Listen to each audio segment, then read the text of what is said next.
नमस्कार दोस्तों। जिस प्रकार यह ब्रह्मांड अपने अंदर असंख्य रहस्य छिपाए हुए है, उसी प्रकार मानव शरीर भी असंख्य रहस्य और संभावनाओं से भरा पड़ा है। आपको जानकर यह आश्चर्य होगा कि मानव शरीर लगभग 37 ट्रिलियन कोशिकाओं से मिलकर बना है। इनमें लगभग 35 ट्रिलियन कोशिकाएं ऐसी हैं जो कि जीवित हैं, जबकि इंसान खुद को अकेला महसूस करता है, लेकिन उसको नहीं पता कि उसके अंदर असंख्य जीवित कोशिकाएं निरंतर अपने अपने कार्यों को करने में लगी हुई हैं। इसे आप ऐसे भी मान सकते हैं कि प्रत्येक मनुष्य के अंदर अभी इस दुनिया की जितनी आबादी है, उससे लगभग 4000 गुना अधिक जीवित कोशिकाएं किसी कारखाने के कर्मठ कर्मचारियों की तरह बिना किसी अवकाश के कार्य कर रही हैं। अगर इन सेल्स को ऊर्जा में बदल कर देखें तो लगभग 1500 मेगाटन TNT के बराबर ऊर्जा प्राप्त होगी, जो कि अमेरिका द्वारा हिरोशिमा पर गिराए गए लिटिल बॉय परमाणु बम से 1 लाख गुना ज्यादा शक्तिशाली होगी। अभी तक के मानव इतिहास के सबसे शक्तिशाली बम, जिसका सोवियत संघ द्वारा सन 1961 में परीक्षण किया गया था, जिसको किंग ऑफ बॉम्ब्स और जार बॉम्ब भी बोला जाता है, जिसके बारे में यह बोला जाता है कि यह धरती को खत्म करने वाला बॉम्ब है। मानव शरीर के द्रव्यमान से प्राप्त जो ऊर्जा होगी वह इस जार बॉम्ब से भी 30 गुना ज्यादा होगी। इस प्रकार हम यह मान सकते हैं कि प्रत्येक व्यक्ति एक चलता फिरता न्यूक्लियर रिएक्टर है। यह बात तो हुई शरीर से ऊर्जा रूपांतरण की। अब बात करते हैं मानवीय मस्तिष्क की। विज्ञान ब्रेन का स्ट्रक्चर समझने में तो काफी हद तक सफल रहा है, लेकिन अभी भी ब्रेन के 87 अरब न्यूरॉन्स में चेतना कैसे आती है, वह कैसे अपने आप चली जाती है, यह बात जानने में असफल रहा है। इसी के साथ ही science subconscious mind, unconscious mind और सुपर ह्यूमन एबिलिटीज को समझने में नाकाम रही है। हम अपना अधिकतर कॉन्शियस माइंड का प्रयोग करते हैं और थोड़ा बहुत सबकॉन्शियस माइंड का, लेकिन हम खुद के ही अनकॉन्शियस माइंड से बिल्कुल ही अनजान हैं। सदी के सबसे बड़े मनोवैज्ञानिक, मनोचिकित्सक और मनोविश्लेषक रहे सिगमंड फ्राइड का यह मानना था कि हमारे जीवन की 90% क्रियाओं, निर्णयों और बातों को हमारा खुद का अनकॉन्शियस माइंड ही कंट्रोल करता है। हम अपने जीवन में जो भी पसंद नापसंद करते हैं और जो निर्णय लेते हैं, उसमें हमारे कॉन्शियस माइंड का नहीं बल्कि अनकॉन्शियस माइंड का हाथ होता है। इसीलिए अक्सर आपने लोगों को यह कहते हुए सुना भी होगा कि हमें नहीं पता कि हमने ऐसा क्यों किया, बस कर दिया।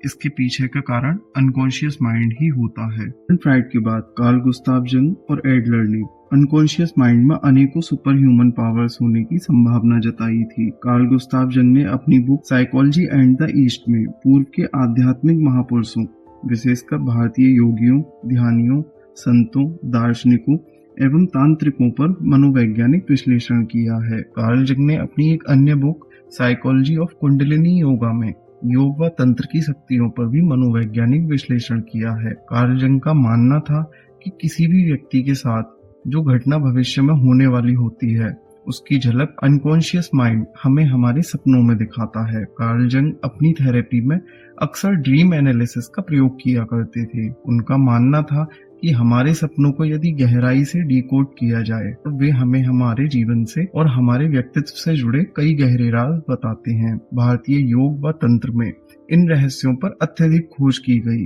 योगियों ने ध्यान की गहराइयों में जाकर जाना कि मनुष्य के अंदर की उसकी सारी शक्तियां कुंडलिनी के रूप में मेरुदंड के मूल में सोई हुई अवस्था में रहती हैं, और वह कुंडलिनी जब जागती है तो 6 चक्रों को भेदते हुए ब्रह्मरंध्र में जाकर सहस्रार दल कमल के रूप में जाकर खिल जाती है। इसी को तंत्र में शिव शक्ति का मिलन भी कहा गया है।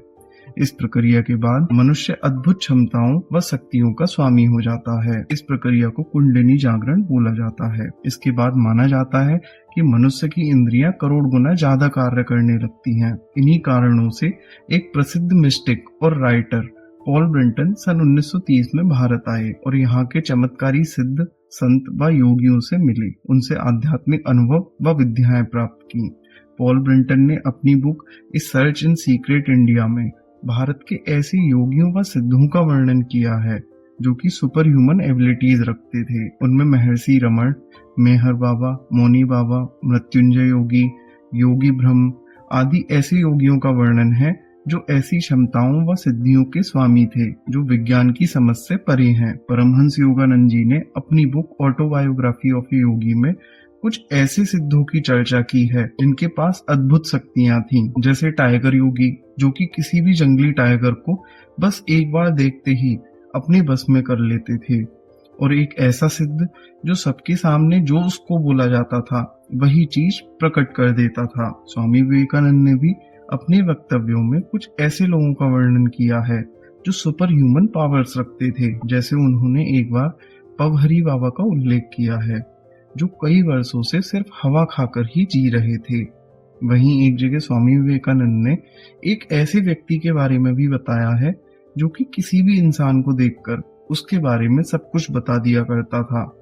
स्वामी विवेकानंद संन्यास लेने के बाद जब भारत भ्रमण पर गए थे तब उस सिद्ध से पहाड़ों पर मिले थे। तब उसने स्वामी विवेकानंद के विषय में ही सब कुछ बता दिया था, जबकि स्वामी विवेकानंद से वह पहली बार ही मिला था।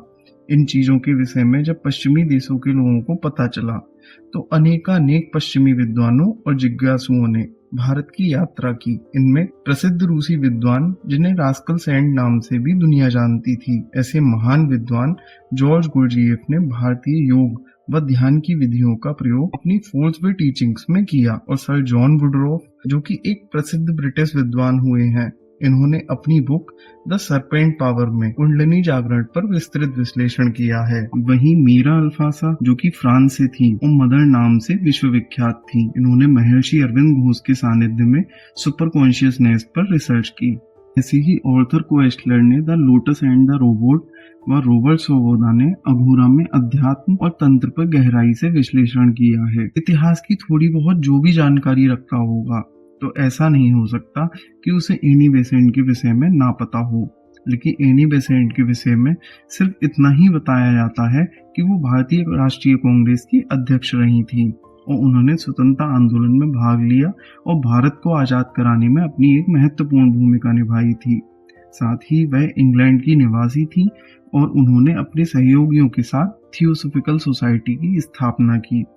लेकिन हमें यह नहीं बताया जाता कि उन्होंने थियोसॉफिकल सोसाइटी में दुनिया भर के विद्वानों को एकत्रित करके अध्यात्म व योग पर सदी के सबसे बड़े प्रयोग किए। एनी बेसेंट और उनके सहयोगी विद्वान जैसे Helena Petrovna Blavatsky, colonel Henry Steel Olcott, Charles Webster Leadbeater आदि विद्वानों ने मिलकर महात्मा बुद्ध की आत्मा को एक भारतीय बच्चे के शरीर में प्रवेश कराने का एक आध्यात्मिक प्रयोग किया था।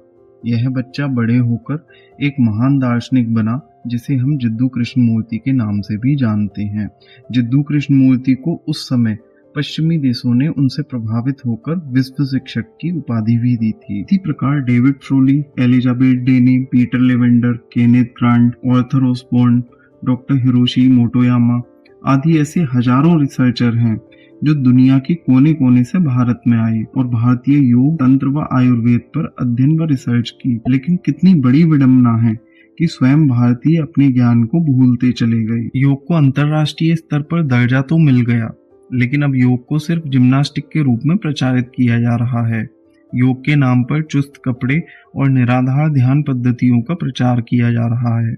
योग के वास्तविक स्वरूप पर ना कहीं रिसर्च की जा रही है और ना ही कोई चर्चा की जा रही है। आशा है कि हम सब जल्द ही जागरूक हों और योग व तंत्र के वास्तविक स्वरूप को जानें।